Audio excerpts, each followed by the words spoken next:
Tassos, você era ateu e deixou de ser, e o Sacani segue, quando alguém pergunta, ele fala, não creio que exista Deus. Por que você não é ateu? E aí depois eu faço a mesma pergunta para ele.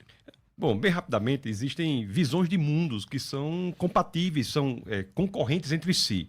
Cada pessoa tem a sua visão de mundo, não é ninguém que não tenha visão de mundo. O ateísmo é uma visão de mundo, o cristianismo é uma visão de mundo, o islamismo é uma visão de mundo. Então eu achava à época que o ateísmo era a visão de mundo que mais bem explicava a realidade, as evidências. Por isso que eu era ateu. Nós estávamos conversando aqui, existe o ateu por questão moral, ateu por questão intelectual. No meu caso, o ateísmo era por questão intelectual. É a mesma coisa, ao que me parece, do professor Sacani, também questão intelectual. Acha que as evidências apontam para o ateísmo. Acontece que, ao me aprofundar nas evidências, achei que o modelo de mundo que mais bem explicava a realidade não era o ateísmo, mas sim o teísmo e, mais especificamente, o cristianismo. E, para tanto, é o que nós iremos conversar aqui, há um sem número de argumentos de várias áreas diferentes que, a meu sentir, sustentam a perspectiva de que, do ponto de vista estritamente intelectual, a visão de mundo que mais bem explica a realidade, que mais bem dá conta das evidências, é o cristianismo. Tudo mais. Os fenômenos, a origem do universo e tudo mais, a questão da moralidade. Existem argumentos de questões filosóficas, argumentos ontológicos. Existe argumento de questão cosmológica. Existe o argumento da moralidade. Existe o argumento da impressionante confiabilidade das escrituras. Existe o argumento das provas históricas de Jesus Cristo. São vários argumentos que apontam para uma característica única, singular, idiosincrática, peculiar do cristianismo como um modelo de mundo que mais bem dá conta das evidências que nos são apresentadas. Nós podemos nos debruçar sobre qualquer um desses argumentos aqui, caso seja a vontade aqui do debate. Sacani, por que o ateísmo é a filosofia que você abraça quando te pergunto?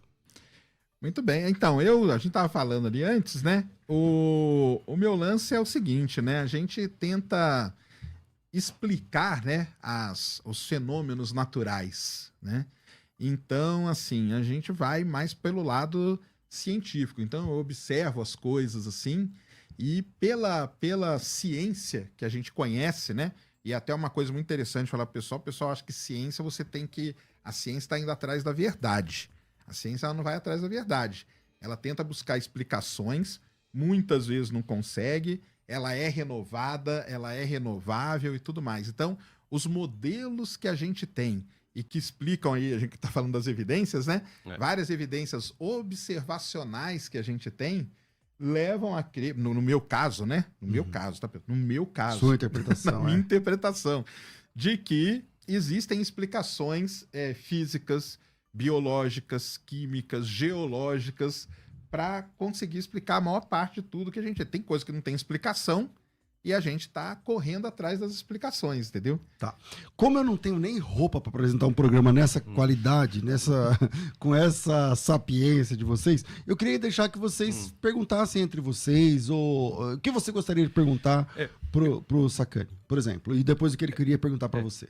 Está gostando? Nos abençoe se inscrevendo no canal.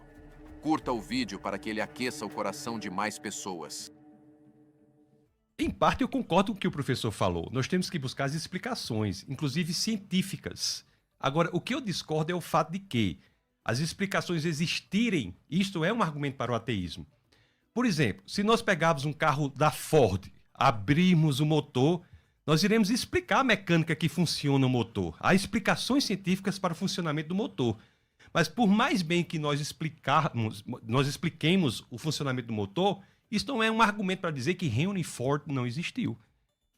Então, o mundo tal como ele é explicável. Aliás, e acrescento um argumento, e ele é só explicável porque nós pressupomos que há um padrão de inteligibilidade no mundo.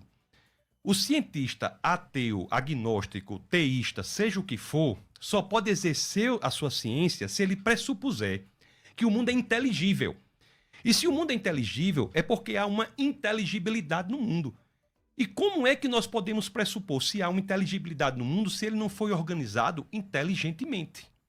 Então, o próprio esforço da ciência pressupõe a existência de uma inteligibilidade que pode ser descoberta pela nossa inteligência. Não é por acaso que a ciência moderna só nasce em países de matriz cristã, de forma relevante.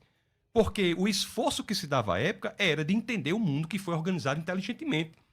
Não é por acaso que as maiores e melhores universidades do mundo apareceram como escolas de discípulos cristãos. Harvard, Princeton, Yale, Cambridge, Oxford foram todas criadas como escolas de discípulos cristãos. O lema original da Universidade de Harvard é verdade para Cristo e a Igreja.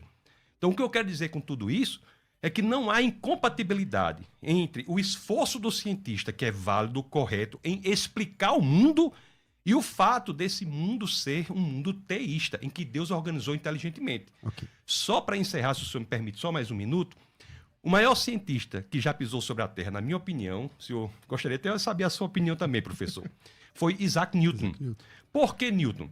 Porque Newton desenvolveu a física até um determinado ponto que a matemática que existia não dava mais conta. Ele parou de desenvolver a física, foi desenvolver a matemática.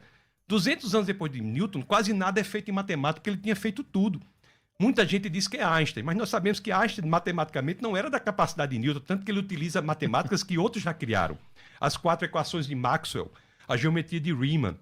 Então, Newton, por exemplo, que era um cientista, teve em suas concatenações mentais, preocupações intelectuais, as escrituras. Quantos sabem que Isaac Newton escreveu mais sobre a Bíblia do que sobre ciência? Eu não estou dizendo, professor, que eu concordo com tudo que ele falou sobre a Bíblia, não, tá bom? Mas o que eu estou dizendo é o quê? O que mais ocupou as preocupações intelectuais da maior mente científica que já pisou sobre a Terra foi o maior cientista que já existiu, Isaac Newton. Bom, Mas ele foi ferido por causa das nossas transgressões e moído por causa das nossas iniquidades. O castigo que nos traz a paz estava sobre ele, e pelas suas pisaduras fomos sarados. Eu sou o caminho.